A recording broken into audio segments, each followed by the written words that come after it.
Hello everyone, and welcome back to Clara Sews Vintage. Today we're going to be making this 1950s style waistcoat. So this was a really simple, quick make to make. So let's just jump in and get started. So here are the materials that I'm going to be using for the waistcoat that I'm making. I have this lovely kind of dark hunter green. I believe it was called a wool blend. I got this from Hancock quite a few years ago when they were still open. I believe I got it on the clearance table, and I think it said it was a wool blend. Now, the way that it feels very much like polyester to me. So I'm guessing there's probably a small amount of wool and mostly polyester in this fabric. Not that it really matters. I haven't done like a burn test or anything, so it doesn't really matter. I'm going to be using this fabric anyway. But yeah, I'm pretty sure it's more polyester than wool, but this is the fabric that I'll be using. But it's very like fluid and drapey, a lot more than I would expect. It's kind of got that like slippery polyester feel to it. So instead of using a like a normal silky lining fabric for it, I'm going to be using a regular old quilting cotton from Joann's to line it. The pattern used facings to line it, but I'm just going to do a full lining. I think it'll give a nice clean finish. I think it'll be easier. And I want to use the cotton to add some structural integrity to it. This will have just a tiny bit of stiffness, and I think that'll be nice since the waistcoat is so structured. I'm a little bit worried that the wool polyester blend, whatever, is going to be a little bit too drapey and supple. So I want to add a little bit, not going to be much, but a tiny bit of stiffness with this cotton. And fully lining it with the cotton will allow me to do that. So when we get to making it, you'll kind of see how that works. If you were going to use a facing, I'll show you when I pull out the pattern pieces what that would look like. But yeah, I just ended up cutting identical pieces out of the main fabric and this cotton fabric for the front and the back, and that was pretty much it. It was just really the two front pieces and the back piece out of each fabric.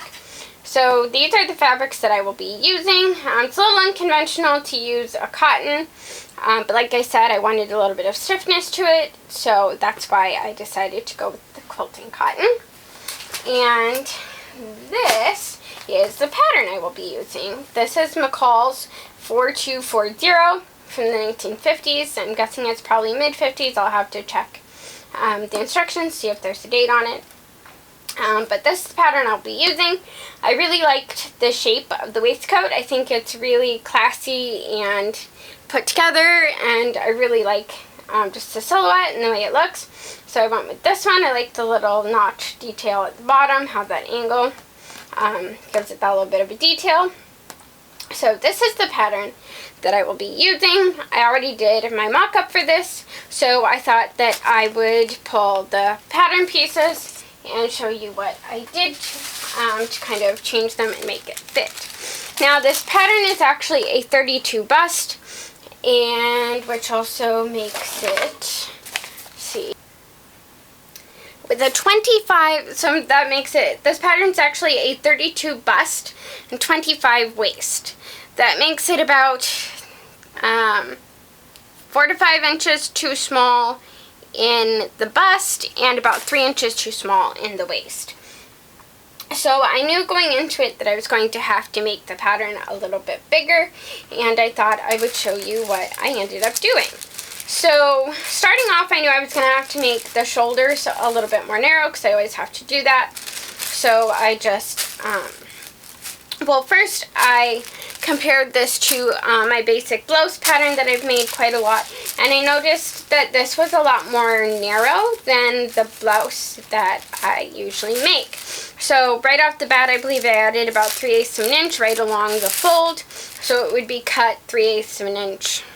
Fold would be over 3/8 of an inch, which would add about 3/4 of an inch to the center back, which would make it match from like the center back to the side of the neck, to where that would match my blouse pattern.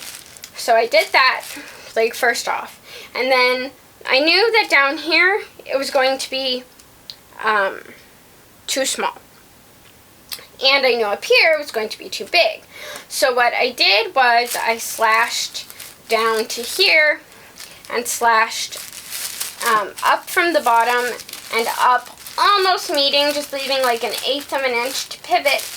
And then so that closed, so I closed up a little bit of fullness here, which opened up some fullness down here, making it more narrow where I needed it and wider also where I needed it. Now, when I was comparing my blouse pattern to this waistcoat pattern, I also noticed that the bust didn't actually look like it was going to be a lot too small. So I added just, if you look here right along the bust line, I ended up adding just a smidgen to it. And of course this is doubled because this is the back, and it would be on the fold. So I ended up adding just a little bit to the bust, and I also figured, just from the way that other garments that I've made fit me, that this was going to pucker a little bit, and I was going to need to take some of the fullness out of the armhole, and I still wanted to add more fullness to the waist area. So what I did here was I slashed a little line over to here, and I knew I wanted to add some fullness on either side of the dart to make it more symmetrical, so the dart wasn't like crazy skewed in its placement. So I did a little slit here and then slashed up from the bottom, pivoted this, so I closed out a little bit of fullness here, which opened more fullness right here for me. So then, again, comparing to the basic blouse pattern that I have, I was pretty comfortable with how this was going to fit. And then I did very similar things to the front here. This also, if you notice, has a little dart built into the pattern at the back shoulder seam, and this helps to have it fit better over the shoulder since it's a sleeveless piece. So I just added a tiny bit to that dart, making it a little bit bigger, which would also further narrow the shoulder a little bit, so I had to take less out there and add a little bit more to the dart. So here is my front piece, my front bodice piece. I basically did very similar things here to this one. I knew I wanted to take some fullness out of the front here. So again, I slashed down from here. Oh, but the front armhole curve looked pretty good compared to my blouse pattern, so I left the armhole alone on here. And I ended up just slicing down in 2 different spots here and opening them up here. As you can see, I added less to the front than I did to the back, and that's because when I was comparing to the blouse pattern, I determined that I needed to add less to the front than I did to the back. So here's what I have here. I added the fullness, and this one was about right. I knew that I would need to point the dart up higher just from my experience with making other garments for myself, so I adjusted that accordingly.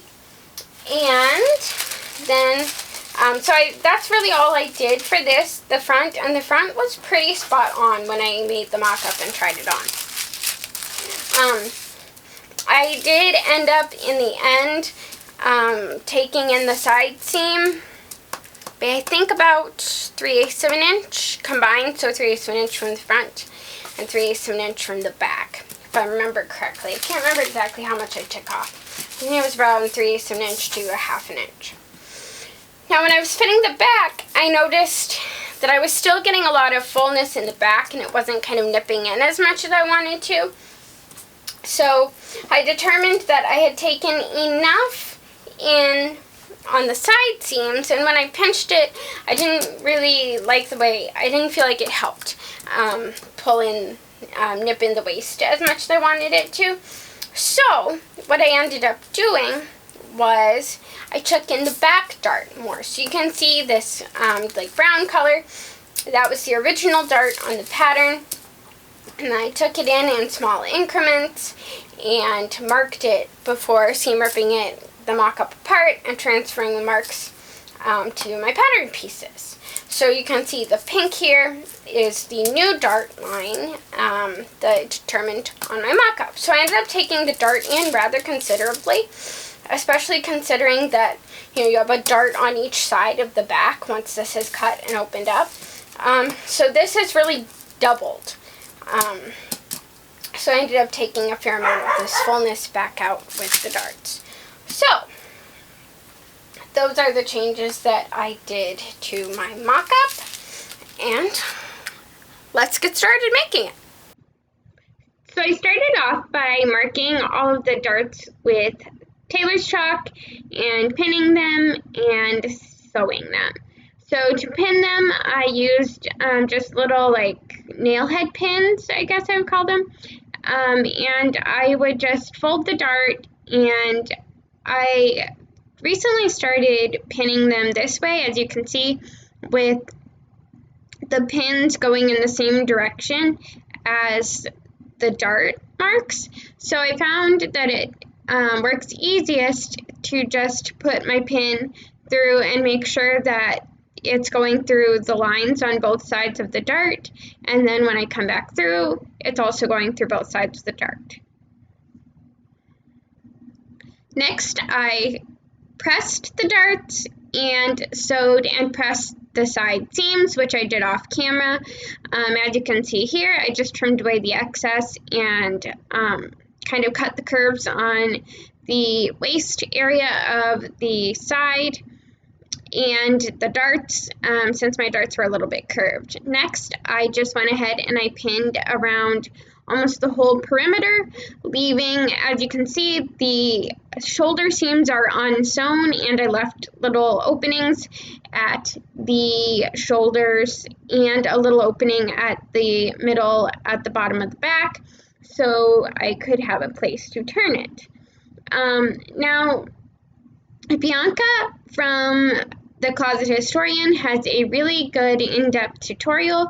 If you find this process a little bit confusing, she has a really good tutorial, and she goes really in-depth in how to, all the details of how to sew a waistcoat like this and how to get it turned, because I did my best here to show exactly how I did the shoulders and everything, but it can be a little bit confusing, and I feel like she did a really good job kind of showing and illustrating everything.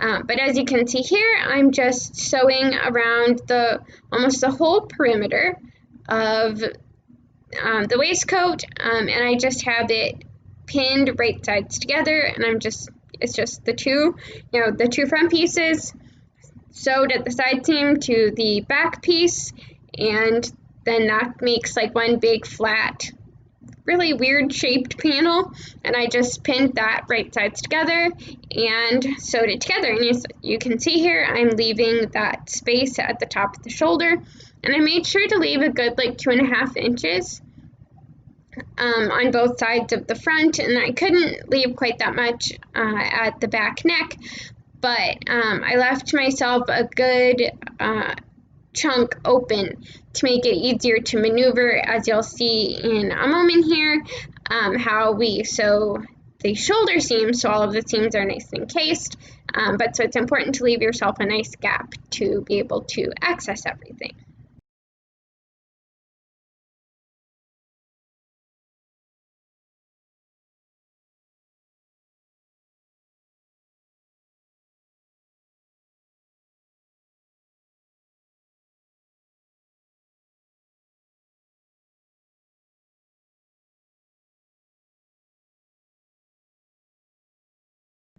So next I just came in and I trimmed little triangle notches where the darts and the side seams were, to alleviate a little bit of extra bulk in those areas and make it press flatter. I also on the front trimmed to about 1/8 of an inch seam allowance, so that that curved area would press nice and smoothly, and then I went ahead and I clipped the corners here so that it would turn out nicely. I also trimmed the armholes to a narrow seam allowance as well.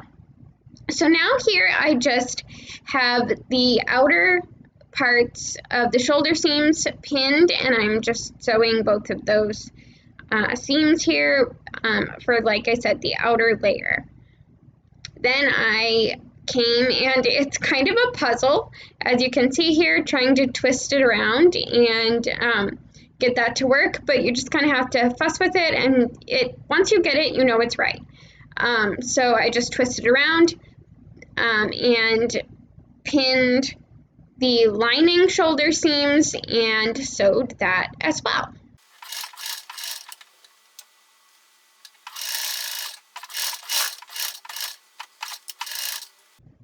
I then reached through the opening that I had left on the top of the shoulder and pinned the rest of the neck seam together and sewed that, as you can see here. It was really hard to get it so that you could see what I was doing, because it's really kind of twisted, not twisted, but kind of bunched up, so it's hard to show, but that's what I'm doing here.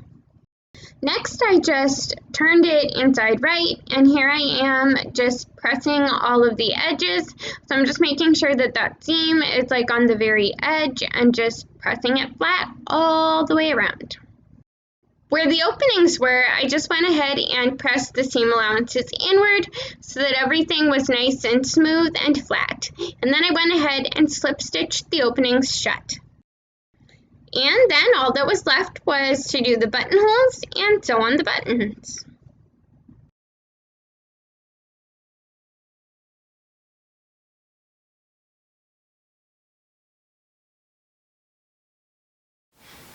And here we have the finished waistcoat laid flat here.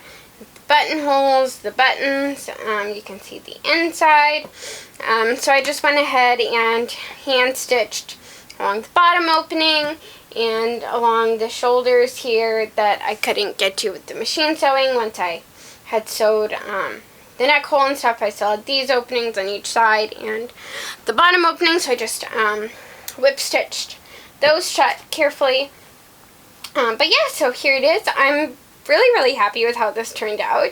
I think it looks, dog hair not included, but I'm really happy with how this turned out. I think it looks really polished and clean and put together, and I'm really happy with how the finish. It's such a simple garment, and so there aren't a lot of details like to get right or whatever, but I think that makes it all the more important to really pay attention to the details and get a nice, clean, professional finish, because it's a lot more noticeable if you don't. So I think with such a simple garment, it's a really good way to practice having really nice, clean finishes, because there aren't a ton of details that you have to pay attention to, but when you pay attention to the details that there are, it gives you a really nice, clean, professional finish. So here it is, and now we'll pop to the clip of me wearing it. And here we are. Here is the finished waistcoat. I'm really pleased with how it turned out. I really like it. I think it's really clean and polished and pretty professional looking. I think it just looks really classy. So I do really like it. My one caveat is I like the way that the mock-up fit a little bit better. And I think there are two reasons for that. I think the fabric that I was using for the mock-up was a polyester, kind of a woven of some sort, and it was a little bit stiffer and had a little bit more structure to the fabric than the main fabric that I used for the actual waistcoat. And even with backing it with the cotton lining, the mock-up fabric still just had a little bit more thickness and structure to it. So I think that lent a little bit more shape to the garment when I was doing the mock-up. So I think I liked that a little bit better. And I used my Singer Scholastic to make the mock-up, and I used my 1960's sewing machine that was my grandmother's for the actual waistcoat. And I think my seam allowance was a little bit different.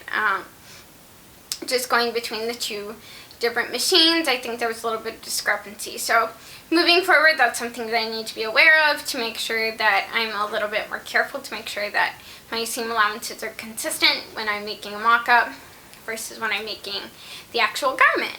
But overall, even with that, I really am happy with it. It certainly turned out close enough that I'm not unhappy with the result. Like I said, I think it's really pretty. I love the color, and I think it's going to be a nice staple to add to my wardrobe, just to add a little bit of interest to outfits. The fabric was a pain to sew with because it ended up being rather slinky and just kind of fluid and hard to work with. But I am glad that I persisted and persevered because I am really, really happy with how it turned out. I think it ended up looking really pretty in the final garment, and I'm really glad that I took my time with all of the details because I think it ended up looking really clean and professional and stuff. And that's something you really want to focus on, the details when you're making something super simple, because if something is a little bit sloppy, it's a lot more easy to notice when it's something really simple than something that's really intricate and has a lot of design details. You know, sloppiness can be kind of hidden a little bit more in something like that. So I'm really happy with how it turned out. Here it is, the finished product. I hope you enjoyed this video. If you did, give it a thumbs up, and don't forget to subscribe to my channel. Hit the bell button so you're notified every time I upload a new video. You will know, you will get an email. And comment down below, have you ever made a waistcoat? Does this make you want to make one? I'd love to know. And I'm hoping to start on some suiting endeavors at the beginning of the year. So this was kind of a nice little introduction into trying to fit something a little bit more fitted like that. This could look really cute under a suit coat as well. So yeah, a little taste into that. The next videos I will be posting will be of my Christmas projects. I have been feverishly working on all of that, and the coat that I've been working on, getting the pattern ready for that. So that's why there has been a delay between my last video and this video. I have been trying to get my Christmas sewing done so that I'm not finishing it like on Christmas Eve like I usually do. So there you have it. Hopefully I will see you soon with those Christmas videos, and bye till next time.